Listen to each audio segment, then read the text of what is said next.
Hey there, cats and kitties. I am the Blues Man, Johnny Blues, and with this video, discussing my thoughts on episode 2 of the anime series DanMachi Gaiden Sword Oratoria. And much as we had built up in the first episode, this entire episode is largely about Lafia trying to answer to Aiza's being so downtrodden, being so reserved and internalized. There's something she's mulling over, some problem that she has yet to crack. And I really don't know if it's, as we saw depicted in this episode, to do with her stats and Loki of the Loki Familia telling her that she really has to keep it on the down low. She can't reveal it to anyone, much as was the case with Bell in the first season between he and Hestia.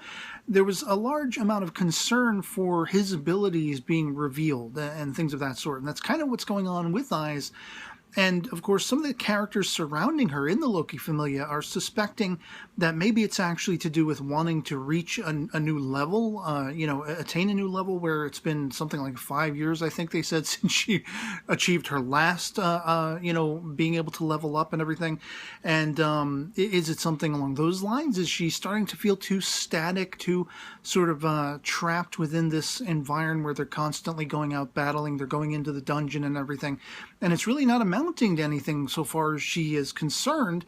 And it's kind of, as we saw in the first season, one of the turning points was her meeting Bell, saving his life, and eventually sort of agreeing to train him. And this gives her a direction, a purpose that is something different than just running into the dungeon with Loki Familia and kicking all kinds of ass, which is just wearing a bit thin on her. I don't know if it's maybe a combination of these things, or if it's, one or the other, or if it's something we have yet to actually have revealed to we, the viewer, But, of course, Lafia is very much about trying to brighten her day. She's giving her, these little, really expensive crystalline cough drops or something, whatever it is, candies, this, flowery water and everything like that, and just trying so desperately to raise her spirits, to make her happy, to get her enjoying her environs and everything. Even when Loki, says they're going to hold a party, which we saw going back to the first season,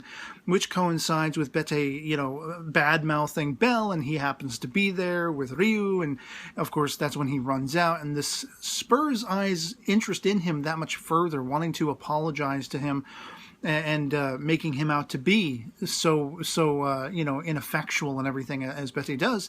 Of course, at that time, if you were watching the first season, Bell is of the assumption that's how, this woman he kind of idolizes now and is romantically entranced by. This is how Aiz must feel about him as well, that Betty was speaking for her on her behalf. And, of course, it couldn't be further from the truth, any of that. So I thought it was really cool that we see it from Aiz's perspective. This is one of my favorite things about this particular series, this season, if you will, seeing all of these events. I mean, I love that we have Bell and Hestia showing up, and we're not following them this time around. We followed them. We already saw their version of the story, their viewpoint of all the events. But now we're sticking with Aiz and Loki Familia, seeing her friends and everything like that, and she confides in Alf how she's feeling, as it pertains to Bell and everything, and she gives her that advice: you should seek him out, and next time you encounter him, apologize to him. I love all of that. I love seeing it from a different perspective, but yet treading that refamiliarized territory. All the things I loved about the first season. I loved that Bell managed to achieve all of these outstanding goals that seemed to be so far beyond him, and yet he managed to accomplish these feats. And, it was something that was only aided that much more with the dynamic of his and Ai's coming together, and his, her training him and everything.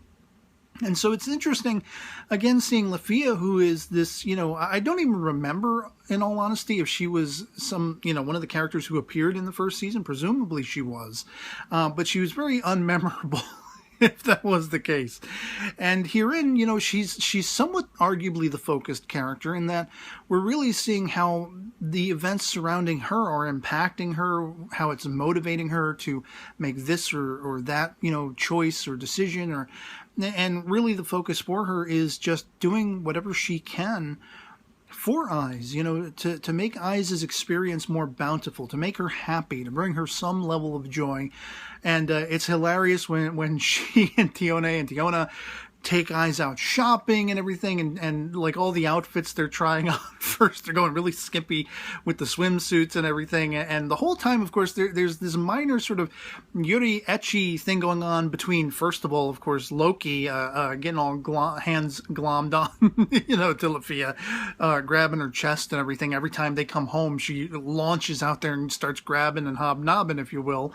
And but then Lafia herself, she's kind of having these fantasies about Eyes, like in all these different outfits, how she's going to pet her head and let her rest her head in her lap if she makes Eyes happy enough and everything.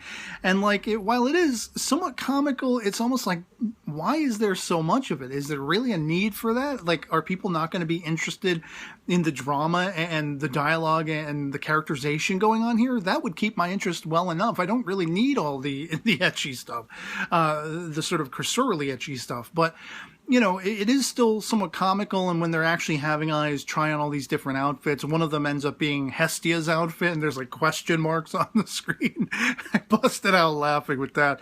That was just absolutely hilarious. Talk about answering to so many fanboys' hopes and wishes to see Eyes decked out the way Hestia is.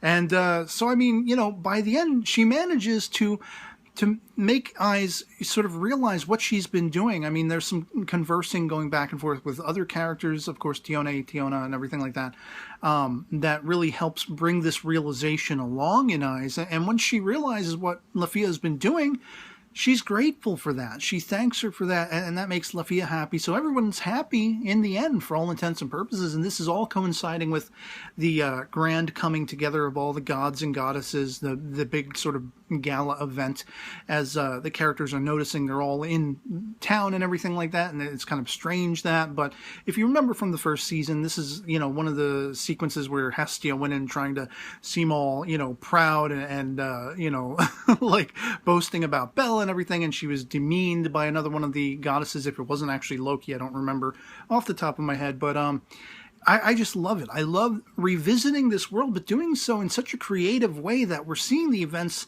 unfolding just from a different perspective. We're largely spending our time with Eyes and everything like that, and it just seems that much more interesting. I almost have to wonder what it would be like to watch both seasons next to each other. Like, after the first episode of the first season, watch the first episode of this sort of spin-off season, and keep going back and forth to really get the full picture painted for you. It just seems like a really captivating thing to pose this particular series from Eyes' point of view, even though she isn't, she's sort of supposed to be the main focused character. But as I said in my episode 1 discussion video, it's largely sharing a lot of that time with the rest of Loki Familia, getting you involved with them as well, getting them more familiarized with you. And, I mean, it's just a really unique perspective to revisit this world and not have it be a continuation, so to speak, while it is giving you much more information and much more awareness of the goings-on of other surrounding characters. The fact that it's coinciding with all those events from the first season, and that you can be reminded of those standout moments and everything like that, is just awesome to me. I love it. It's spectacular. And so it's like experience a story brand new, but all over again. Like, there's so much of it that is new. Lafia especially getting the focus as all the things she's trying to do to appeal to Eyes and make her life that much better and everything like that. Plus, as I said, when it came to the first episode, the sort of hinted at villain character Uranus, again, I don't remember if he hailed from the first season or not, but the fact that might be a factor in the story, that there might actually be something new, genuinely new, not just following around Eyes and Loki Familia and getting to know them and growing a rapport with them the same way you did with Belle and Hestia and those characters in, the first season. You're finding out that much more about them through the course of this one, which re-encounters all of those events and sort of, shows them from a different point of view. But it could be that much more extravagant and spectacular if there is actually something we didn't see, that we didn't know happened, that will be revealed to us in this spin-off season. So I couldn't more highly just praise this as one hell of an enjoyable watch. I love revisiting this world. I love seeing it from the perspective of different characters, but also having those newer things in tandem while also retracing the familiar aspects of Season 1.